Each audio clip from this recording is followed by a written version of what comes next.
നമസ്കാരം. മുഖ്യമന്ത്രിയുടെ വിദേശയാത്രയെ ന്യായീകരിച്ച് പ്രതിരോധിക്കുവാൻ CPM തയ്യാറെടുക്കുകയാണ്. സ്വകാര്യ സന്ദർശനം സംബന്ധിച്ച പ്രതിപക്ഷത്തിൻ്റെ വിമർശനം സമൂഹത്തിൽ ചർച്ചയാകുന്ന സാഹചര്യത്തിലാണ് ഒരു രാഷ്ട്രീയ പ്രതിരോധം തീർക്കുവാനുള്ള ശ്രമം CPM നടത്തുന്നത്. സ്പോൺസർ ആരാണെന്ന ചോദ്യത്തെ ഫലപ്രദമായി നേരിടണമെന്ന് തന്നെയാണ് നേതാക്കൾ തീരുമാനിച്ചിരിക്കുന്നത്. ഇത്രയേറെ വ്യക്തത വരുത്തിയിട്ടും മുഖ്യമന്ത്രിയുടെ വിദേശയാത്രയെ സംബന്ധിച്ച് സംശയം തീരാത്തത് മാധ്യമങ്ങളുടെ തകരാറാണെന്ന് AK ബാലൻ അടക്കം പറഞ്ഞു. AK ബാലൻ അറിയാമല്ലോ, AK ബാലൻ നിസാരക്കാരനല്ല, കറതീർന്ന കമ്മ്യൂണിസ്റ്റാണെന്നാണ് വൈപ്പ്. ഏറെ വർഷം പാർലമെൻറ്റ് അംഗമായിരുന്നു, പിന്നീട് വൈദ്യുത മന്ത്രി. കറതീർന്ന കളങ്കരഹിതനായ കമ്മ്യൂണിസ്റ്റുകാരനല്ലെന്ന അഭിപ്രായം ആർക്കെങ്കിലും ഉണ്ടെങ്കിൽ അതും തീർന്നിരിക്കുകയാണ്. ആ പ്രസ്താവനയാണ് AK ബാലനിൽ നിന്നും ഉണ്ടായിരിക്കുന്നത്. 6 ദിവസം പ്രപഞ്ചമുണ്ടാക്കിയിട്ട് ദൈവം പോലും ഒരു ദിവസം വിശ്രമിച്ചില്ലേ, ആ ദിവസമല്ലേ ഞായറാഴ്ച എന്ന AK ബാലൻ്റെ ചോദ്യം സാധാരണ കമ്മ്യൂണിസ്റ്റുകാരൻ്റേതാണോ? പ്രപഞ്ചമുണ്ടാക്കിയത് ദൈവമാണെന്നൊരു സാധാരണ കമ്മ്യൂണിസ്റ്റുകാരന് പറയാനാകുമോ? അതിന് കേന്ദ്ര കമ്മിറ്റി അംഗം തന്നെ വേണ്ടേ?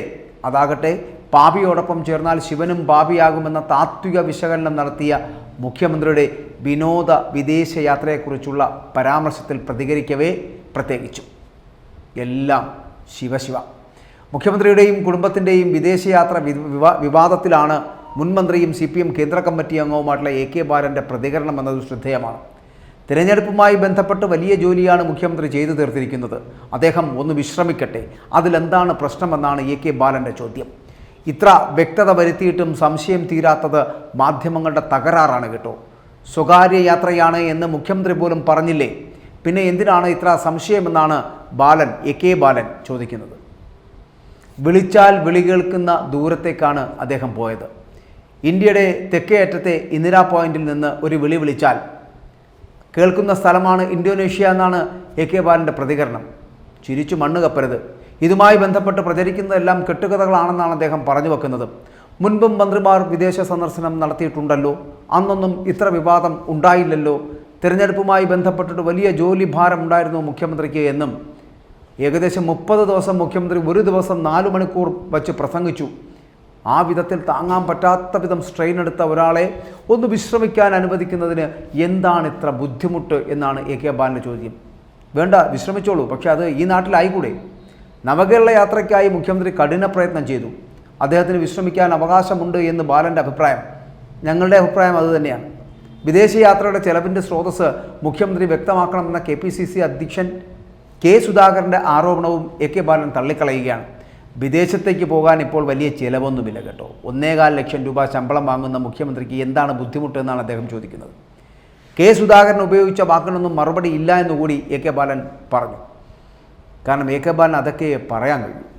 മെയ് 6 ആരംഭിച്ച് 16 ദിവസം നീണ്ടു നിൽക്കുന്ന യാത്രയിൽ ഇന്തോനേഷ്യ, സിംഗപ്പൂർ, UAE എന്നിവിടങ്ങളിലാണ് മുഖ്യമന്ത്രി സന്ദർശനം നടത്തുക. യാത്ര കഴിഞ്ഞ് 21 കേരളത്തിൽ മടങ്ങിയെത്തുകയും ചെയ്യും.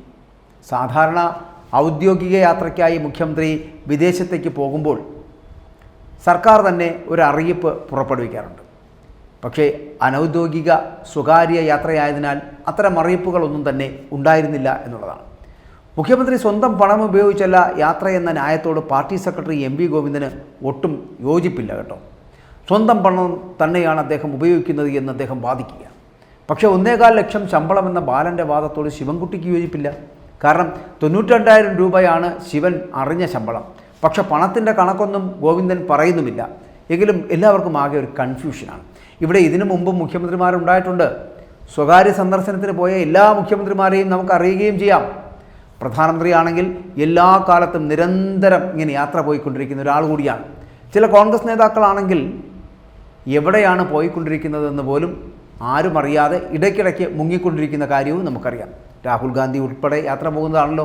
ഇതെല്ലാം വെച്ച് കേരളത്തോടുള്ള, പ്രത്യേകിച്ച് CPMനോടുള്ള ഇടതുപക്ഷ ജനാധിപത്യ മുന്നണിയോടുള്ള വിരോധം മാത്രം അടിസ്ഥാനപ്പെടുത്തി ചർച്ച ചെയ്യുന്നതാണ് ഇത് എന്ന് ഗോവിന്ദൻ പറഞ്ഞാൽ തെറ്റുണ്ടോ? കുഴൽനാടിനെതിരായിട്ട് വിധി അവർക്ക് കൂടി ഏറ്റ അടിയാണ് എന്ന് മനസ്സിലാക്കി ജനങ്ങൾ പ്രതികരിക്കുവാൻ അപ്പോൾ തന്നെ വേറൊരു കാര്യം അവതരിപ്പിക്കുന്ന നിലയിലാണ് ഈ പരിപാടിയൊക്കെ സ്വീകരിക്കുന്നത് എന്ന് ഗോവിന്ദൻ പറഞ്ഞു വെക്കാൻ ശ്രമിക്കുകയാണ്. എന്തൊരു താത്വികമായ അവലോകനമാണല്ലേ.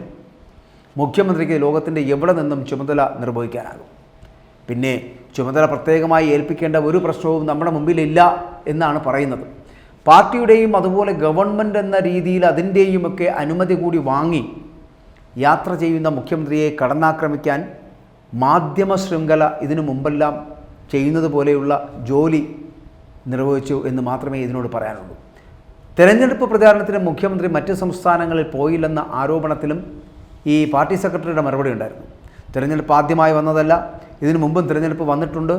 ആരൊക്കെ എവിടെയൊക്കെ പോകണമെന്ന് ആദ്യം തന്നെ തീരുമാനിച്ചതുമാണ്. അതുകൊണ്ട് അതിനെക്കുറിച്ച് കൂടുതൽ സംസാരിക്കേണ്ട എന്നുള്ള രീതിയിലുള്ള സംസാരങ്ങൾ കൂടി ഈ യാത്രയൊക്കെ വിവാദമാക്കുന്നത് വെറുതെയാണ്. അദ്ദേഹത്തിൻ്റെ യാത്രയിൽ ഒരു തരത്തിലുള്ള ചട്ടലംഘനവുമില്ല.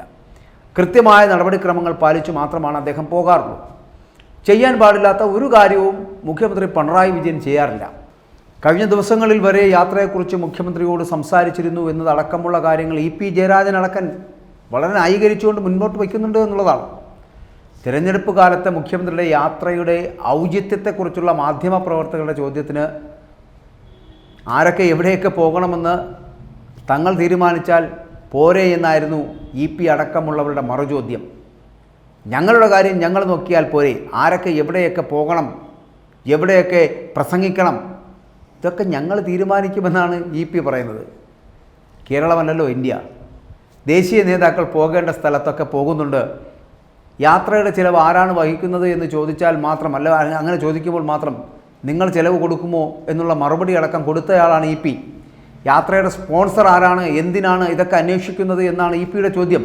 എല്ലാ കാര്യവും മാധ്യമങ്ങളോട് പറയേണ്ടതുണ്ടോ എന്നതടക്കം ഇ.പി. കോപാകുലനായി പറയേണ്ടി വരുന്നു. ഏതായാലും പൊന്നുംകുളത്തെ മുത്തപ്പ കാത്തോളണേ എന്ന പ്രാർത്ഥന മാത്രം കേട്ടില്ല എന്ന് പറയേണ്ടി വരും. കാരണം പൊന്നുംകുളത്ത് മുത്തപ്പന് പോലും ചിലപ്പോൾ ഈ മുഖ്യമന്ത്രിയുടെ വിദേശയാത്ര അടക്കമുള്ള കാര്യങ്ങളിൽ ഒരു സഹായവും ചെയ്യാൻ കഴിയില്ല എന്ന് തോന്നുന്നു.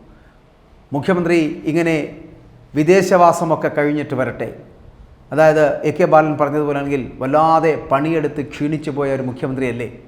മുഖ്യമന്ത്രിയുടെ ക്ഷീണമൊക്കെ മാറ്റി അദ്ദേഹം ഈ പറയുന്ന ഇന്തോനേഷ്യയിലും സിംഗപ്പൂരിലും ദുബായിലുമൊക്കെ പോയി സുഖശീതളിമയിൽ കഴിഞ്ഞതിന് ശേഷം മടങ്ങി ഈ അത്രത്തോളം സുഖകരമല്ലാത്ത കേരളത്തിലേക്ക് മടങ്ങി വരട്ടെ. ഈ ഇവിടെ കിട്ടാത്ത എന്ത് സുഖമാണ് അദ്ദേഹത്തിന് ബാക്കിയുള്ള ഈ 3 രാജ്യങ്ങളിൽ നിന്ന് ലഭിക്കുന്നത് എന്ന് കൂടി പറയുവാനുള്ള ഒരു സന്മനസ്സുണ്ടാക്കി കൊടുക്കണമേ മുത്തപ്പ എന്ന് പറഞ്ഞ് അവസാനിപ്പിക്കാം.